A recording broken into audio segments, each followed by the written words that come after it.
আজকের অফিস টাইমের মধ্যেই ওই নারীকে মুক্তি দিতে হবে এবং অফিস টাইমের মধ্যেই এই মামলাও প্রত্যাহার করে নিতে হবে।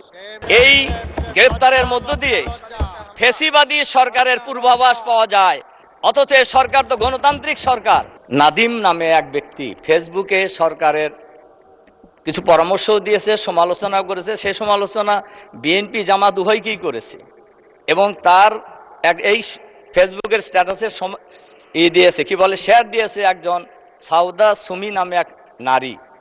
এরপরে পুলিশ তাকে গ্রেপ্তার করেছে এবং বলা হয়েছে উপরের নির্দেশে তাকে গ্রেপ্তার করা হলো এবং মামলাও দেওয়া হয়েছে এবং উপরের নির্দেশে মামলা দিয়ে গ্রেপ্তার করা হলো। আমার প্রশ্ন হলো, এমনি সমালোচনার মধ্যে ছিল তেলটাকে সে বেশি গুরুত্ব দিয়েছে। তো আমার প্রশ্ন হলো, উপরের নির্দেশ বলতে কাকে ওনারা বুঝিয়েছেন এটা আমি জানতে চাই।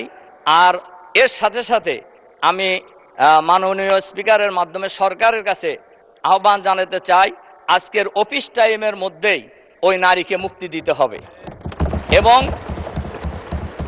অফিস টাইমের মধ্যেই এই মামলাও প্রত্যাহার করে নিতে হবে।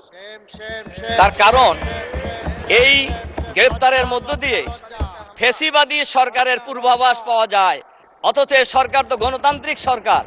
কাজে মানুষ কি কথা বলতে পারবে না? এজন্য আমি মাননীয় স্পিকারের মাধ্যমে এই বিষয়ে আমি সবার কাছে দৃষ্টি আকর্ষণ করছি। এবং আমি দয়া করে বসেন মাননীয় সদস্য। এটা পয়েন্ট অফ অর্ডার রূপে গৃহীত হলো না, এটা কোনো পয়েন্ট অফ অর্ডার হয়নি, বিধিও আপনি উল্লেখ করেননি।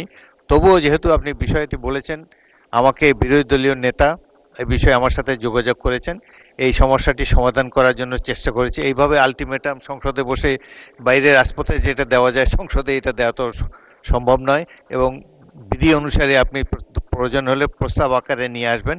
এইভাবে তাৎক্ষণিক সমাধান এইভাবে দাঁড়িয়ে যে কোনো বিষয়ে। আর ফেসবুক তো বাংলাদেশের ফেসবুক সম্পর্কে এটা এত বিশাল একটি বিষয়, প্রতিদিনই সরকারকে যাকে খুশি তারা মন্তব্য দিয়ে যাচ্ছে। সব কিছু আমলে নিলে এই সংসদ আর অন্য কোনো কাজ করতে পারবে না।